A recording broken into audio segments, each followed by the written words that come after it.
Idly ho there, neighbours. Hope you're well. Hope everything's going well. I've been sort of enjoying having a vacation, and didn't have a lot to talk about because I was enjoying having a vacation. So I apologize for not sharing my relaxing times, but I needed to relax. And I didn't want to stress about anything. So that's why I haven't been around as much. Couple of things. First, I went to go see the 40th anniversary showing of Jaws at theaters recently. Now, first off, Jaws is amazing. There is a reason why it started the summer blockbuster thing, and it there's a reason why it is still well thought of even today. It gets the science wrong on the shark, sure, but it's still a really compelling piece of work.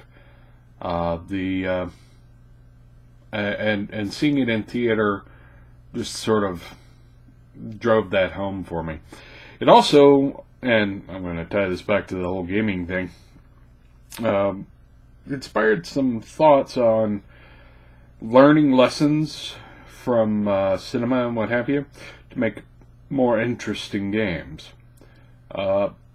One, I know a lot of game masters will use literary and cinema techniques.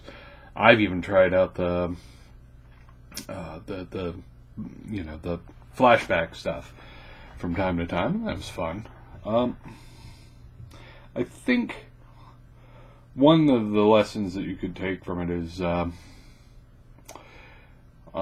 heard it referred to as Chekhov's rule.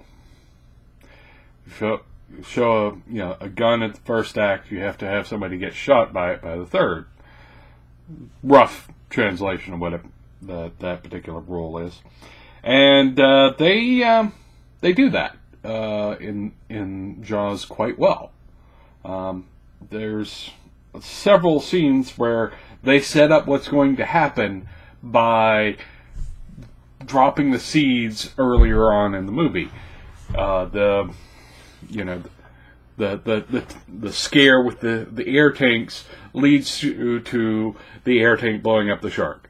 By the way, if I'm spoiling this for you, it's been out for 40 years. Forgive me. Okay. Now, back to that. There's a point where, Quint sticks the machete in one of the side beams of the boat they're on. And, of course, that means it's there later on when he's getting eaten by a shark and he wants to stab it while he's going down. There's so much sort of foreshadowing, and I'm going to show you this, and that's going to become important here throughout the movie. And I don't know that I see that as often done in D&D games and other role-playing game storylines. So it's something to think about. Not point out an arrow in it, but establish the reality around them so that when that reality does something surprising, they have the framework for that reality, I guess. Another thing that it taught me was the power of music on your experience. I've known many people who've used music in their gaming sessions. I've had mixed results myself, to be honest. But,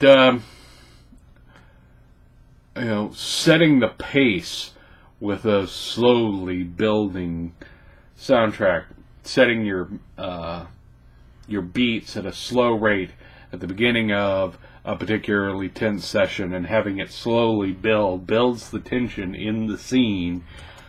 And you can do that in a gaming session. So when you're picking out musical accompaniment to go with your game, sure, it's good to find mood, but also think about the pacing of that music. How many beats is it? Is it getting slower or faster? Does it start out too fast? Because then you might lose some of that tension in a scene. Make it a slow build, and then add music that goes faster as the tension of the scene you want to have up and comes out. Just an idea. Anyway, that's some brief thoughts on having seen Jaws. I have other thoughts, and I will do other things tomorrow. I know, I'm terribly inconsistent. I don't know. Maybe I'm going crazy. Crazy.